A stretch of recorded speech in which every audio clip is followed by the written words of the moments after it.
अगर तुम 5 मीटर लंबी लकड़ी को मोड़कर एक गोल चक्का बना लो तो उसे घुमाकर दूरी नाप सकते हो। लेकिन जैसे जैसे दूरी बढ़ती है ये गिनना मुश्किल हो जाता है कि चक्का कितनी बार घूम चुका है। तो इसका आसान तरीका क्या हो सकता है? तभी तुम्हारे दिमाग में एक जुगाड़ आता है।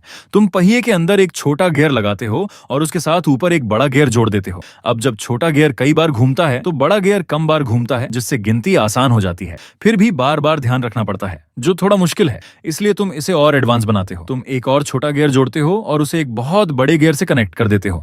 अब पूरा सिस्टम इस तरह सेट हो जाता है कि जब पहिया 100 बार घूमता है तो बड़ा गियर सिर्फ एक बार घूमता है। और क्योंकि पहिए की एक परिक्रमा 5 मीटर के बराबर है तो 100 चक्कर यानी 500 मीटर, जो ठीक एक ली के बराबर होता है। अब तुम्हें बस बड़े गियर के एक चक्कर को गिनना है और तुम्हें पता चल जाएगा कि एक ली दूरी पूरी हो गई। लेकिन तुम यहीं नहीं रुकते। तुम चाहते हो कि बिना देखे ही पता चल जाए कि दूरी पूरी हो गई है, तो तुम एक और शानदार तरीका अपनाते हो। बड़े गियर के साथ एक सीधा एक्सल जोड़ते हो और उस पर 2 लकड़ी के टुकड़े फिक्स करते हो। फिर ऊपर कुछ लीवर जैसे पार्ट्स लगाकर उन्हें रस्सी से एक लकड़ी के पुतले से जोड़ देते हो। जैसे ही बड़ा गियर एक पूरा चक्कर लगाता है ये सिस्टम एक्टिव हो जाता है। पुतला हाथ उठाकर सामने लगी सतह पर जोर से चोट करता है। इस तरह हर एक ली पर अपने आप आवाज आ जाती है और तुम्हें बिना देखे ही दूरी का पता चल जाता है। और इसी के साथ तुमने बना दिया एक ऐसा अनोखा दूरी नापने वाला यंत्र जो खुद ही संकेत देता है। कमाल की प्राचीन तकनीक।